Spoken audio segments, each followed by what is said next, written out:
नमस्कार दोस्तों, आप सभी का स्वागत करता हूं मैं चैनल रणभूमि मैथ्स में। दोस्तों, फिजिक्स न्यूमेरिकल का आज एक बहुत ही इंपॉर्टेंट टॉपिक पर वीडियो बना रहा हूं। ग्रुप डी की परीक्षा सामने है। उस टॉपिक का नाम है इलेक्ट्रिसिटी, विद्युत। इसका पार्ट 1 ऑलरेडी आ चुका है और आज हम चर्चा करेंगे पार्ट 2 में दोस्तों करंट, धारा और आवेश पर। किस पर चर्चा करेंगे दोस्तों? तो धारा यानी कि करंट, आवेश यानी कि चार्ज और समय यानी के सेकंड पर। इन तीन टॉपिक पर दोस्तों एक बहुत ही बेसिक, बहुत ही एक एक लाइन का न्यूमेरिकल आता है। ये बात मेरे लिख लो कि यहां से आपको एक न्यूमेरिकल आएगा ही आएगा। तो चलिए दोस्तों, समय व्यर्थ ना करके हम चर्चा करते हैं। देखिए दोस्तों, सबसे पहले ये बोलिए दोस्तों, विद्युत धारा क्या होती है? तो मैं कहूं अगर कि किसी पदार्थ से या तत्व से इलेक्ट्रॉन का प्रवाह ही विद्युत धारा कहलाता है, तो मैं ऐसे आपको एक सिंपल चीज लिख देता हूं कि इलेक्ट्रॉन का प्रवाह धारा कहलाता है। मान लीजिए अगर एक चालक है, अगर उससे कोई किसी प्रकार का इलेक्ट्रॉन या तत्व या पदार्थ से अगर इलेक्ट्रॉन का प्रवाह हो रहा है तो उसे ही विद्युत धारा कहते हैं। तो भैया, जब ये इलेक्ट्रॉन प्रवाह करेगा किसी चालक से तो उसके अंदर क्या होगा? तो आइए मैं आपको एक चीज समझाता हूं कि मान लीजिए कि मान लीजिए बेलनाकार, ये एक प्रकार का चालक है। अगर इसके अंदर में इलेक्ट्रॉन ई माइनस, आपको पता होना चाहिए कि इलेक्ट्रॉन का चिन्ह क्या होता है? नेगेटिव, क्योंकि उस पर चार्ज नेगेटिव होता है। अगर इस चालक से अगर इलेक्ट्रॉन प्रवाहित होगी तो इस इलेक्ट्रॉन में क्या होगा दोस्तों? आवेश होगा। आवेश को हम लोग Q से डिनोट करते हैं बच्चों। और एक इलेक्ट्रॉन का आवेश होता है 1.6 इंटू 10⁻⁻19 कूलम। ये चार्ज होता है एक इलेक्ट्रॉन पर। अगर इस चालक से एक इलेक्ट्रॉन प्रवाहित हो रहा है तो मैं ये कह सकता हूं कि उस चालक में 1.6 इंटू 10⁻⁻19 कूलम का आवेश प्रवाहित हो रहा है। क्लियर है बच्चों? अगर इसी में मैं जोड़ दूं कि ये प्रवाह अगर 1 सेकंड में हो रहा है, यानी कि समय मैं कह दूं कि 1 सेकंड में ये प्रवाह हो रहा है, तो हम क्या कहेंगे दोस्तों? धारा बराबर हो जाता है, धारा यानी आई यानी करंट बराबर होता है rate of flow of charge, यानी कि आवेश प्रवाह की दर को हम धारा कहते हैं। बहुत ही इंपॉर्टेंट और बेसिक कंसेप्ट है मेरे बच्चों, इसे अच्छे से समझना। आवेश यानी कि धारा, आवेश के प्रवाह की दर यानी कि समय, विथ रेस्पेक्ट टू टाइम, यानी समय के साथ जो धारा प्रवाहित होगी, तो धारा, आवेश जो प्रवाहित होगी तो आवेश के प्रवाह की दर को ही बच्चों हम धारा कहते हैं। इसे ही हम करंट कहते हैं और करंट यानी कि इसे हम एम्पियर लिखते हैं दोस्तों। तो समझ में आ गया मेरे बच्चों कि 1 एम्पियर धारा हम किसे कहेंगे? कहेंगे कि जब किसी चालक से 1 सेकंड में 1.6 इंटू 10⁻⁻19 कूलम का आवेश प्रवाहित होगा तो उसे हम 1 एम्पियर कहेंगे। क्लियर है दोस्तों?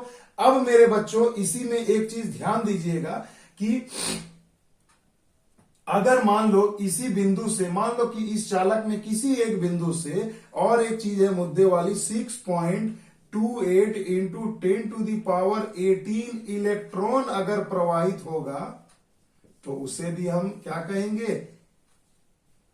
1 सेकंड में अगर यह प्रवाहित होगा तो उस धारा का मान 1 एम्पियर होगा। आ गई बात समझ में दोस्तों? तो देखो भैया, एम्पियर बराबर क्या होता है? कूलम्ब बटे में समय, यानी हम आई बराबर होता है Q/T, यानी आई का मान क्या होता है दोस्तों? एम्पियर होता है। अगर इसकी इकाई देखें तो इसका क्या हो जाएगा? कूलम्ब पर सेकंड, यानी कि एम्पियर को हम कूलम्ब प्रति सेकंड भी कह सकते हैं इस फॉर्मूला के हिसाब से। और ये भी आपको कभी कभी फिजिक्स में, आरआरबी ग्रुप डी में, एनटीपीसी में, ये साइंस में आपको ये क्वेश्चन मिल जाएगा कि एक बिंदु से अगर 6.28 इंटू 10⁻18 इलेक्ट्रॉन 1 सेकंड में प्रवाहित हुआ किसी बिंदु से, तो वहां से कितनी धारा प्रवाहित होगी? तो उसे हम कहेंगे भैया कि 1 एम्पियर की धारा प्रवाहित हो रही है। तो मेरे बच्चों, ये था बिल्कुल बेसिक सा कंसेप्ट। अब आपको मैं कुछ फॉर्मूला बताऊंगा यही कंसेप्ट के हिसाब से, जिसे आप यूज करेंगे एग्जाम में और आपको इससे काफी फायदा पहुंचेगा। तो आइए मैं थोड़ा सा समझाने के लिए इसे रब कर देता हूं मेरे बच्चों, अच्छे से समझना। ये प्रॉपर मैं ग्रुप डी और आरआरबी एनटीपीसी के लिए ये वीडियो बन रहा है, तो इसे अच्छे से देखिएगा। 9th 10th का ही सिलेबस है और वो बच्चे भी इस वीडियो को देख के समझ सकते हैं। तो अब मेरे बच्चों सबसे पहले अभी हमने एक फॉर्मूला निकाला, I बराबर Q बटे में T, यही ना निकाला कि आवेश के प्रवाह की दर को हम करंट कहते हैं, धारा कहते हैं। अब मेरे बच्चों अभी तो और एक चीज आपको अभी ये जानना जरूरी है कि आवेश बराबर क्या होता है, Q बराबर क्या होता है।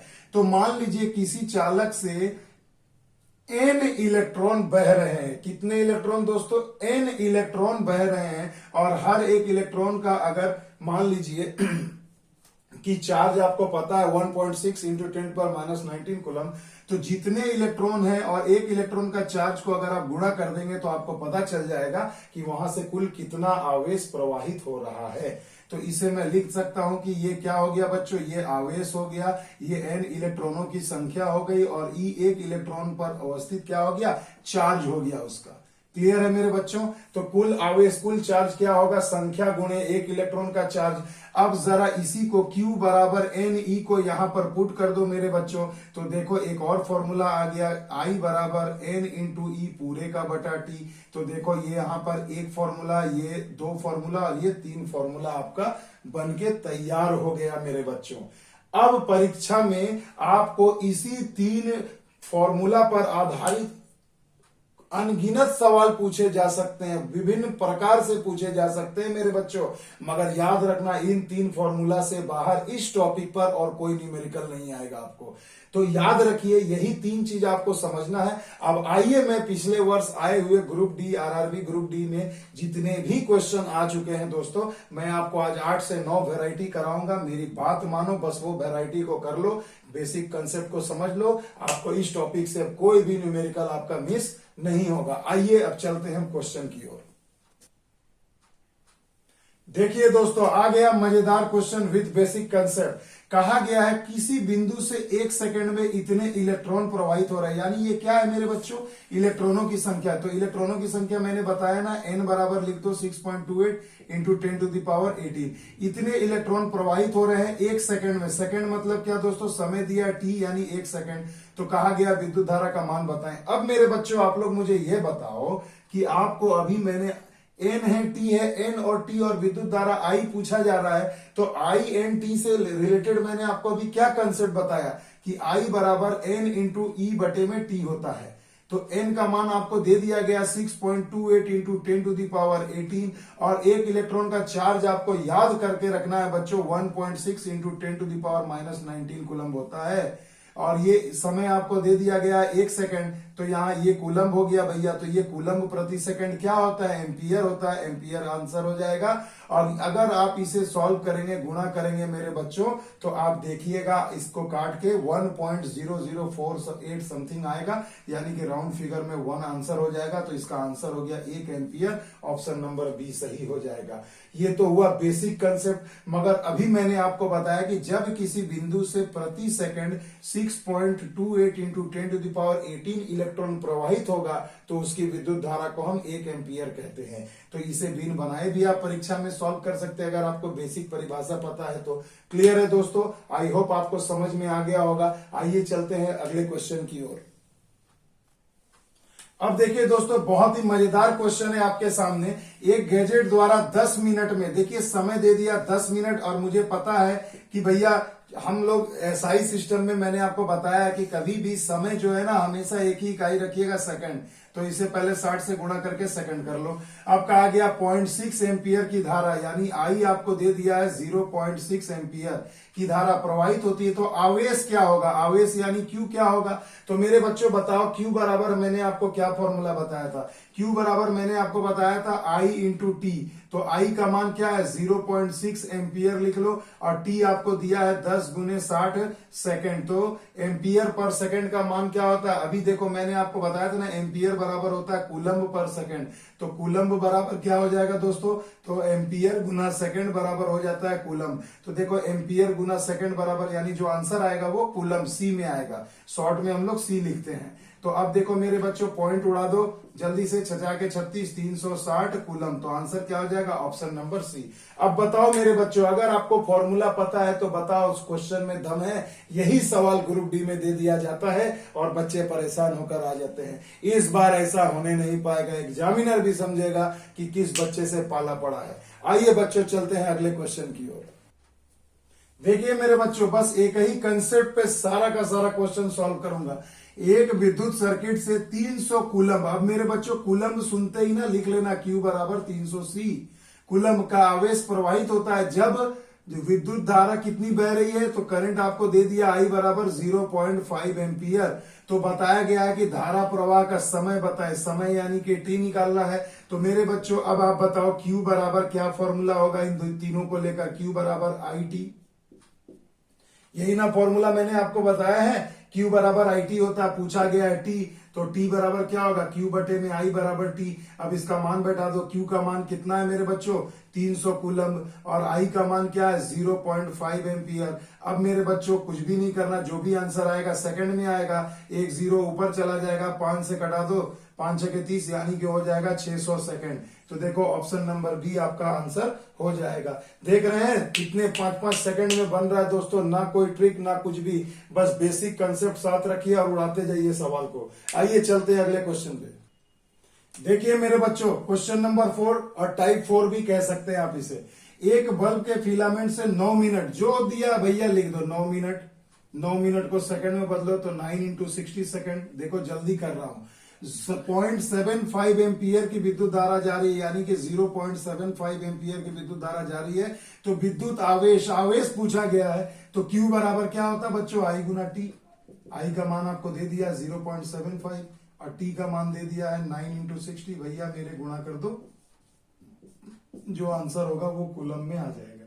सिंपल सी चीज है। 25 या 75, 25 चौके 100, 4 से गए 15 बार में कितना हो जाएगा बच्चों, 15 तिया 45, 45 गुना 9 कूलम, 9 बचे 45, 9 चौके 36 और 4 40, 405 कूलम। अब बताओ मेरे बच्चों आंसर क्या आ गया, option number D 405 coulomb. Question में दम नहीं है दोस्तों, बस कंसेप्ट में दम होना चाहिए। तो मेरे बच्चों देखो मजा आ रहा है ना।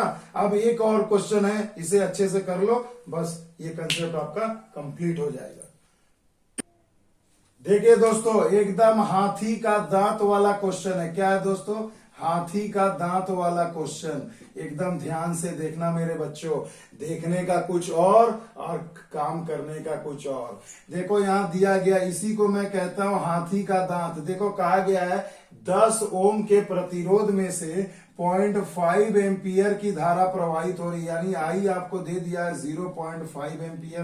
क्लियर है बच्चों, प्रवाहित हो रही है इस प्रतिरोध में से 1 मिनट, यानी कि आपको समय दे दिया कितना 1 मिनट। 1 मिनट बराबर मेरे बच्चों 60 सेकंड होता है कि नहीं, सेकंड में हमेशा टाइम रखना। प्रवाहित होने पर होने वाले आवेश की मात्रा ज्ञात करें, आवेश यानी कि Q। अब मेरे बच्चों ये बताओ यहां इस क्वेश्चन में ये जो दिया गया 10 ओम, इसकी क्या जरूरत है। इसका जरूरत यह है कि सवाल को एग्जामिनर को कंप्लीट करना है, क्योंकि विद्युत धारा जब भी पार होगी कभी भी किसी चालक से, तो उसके प्रतिरोध को तो पता होना चाहिए ना, प्रतिरोध से जाएगी कितनी बाधा पहुंचा रही है, 10 ओम का प्रतिरोध है। मगर इस टॉपिक पर, इस कंसेप्ट पे यहां हमको इस 10 ओम का कोई जरूरत ही नहीं है। अगर सिंपल कहता कि एक विद्युत सर्किट से 10.5 एम्पियर की धारा प्रवाहित हो रही है तो भी सही हो जाता।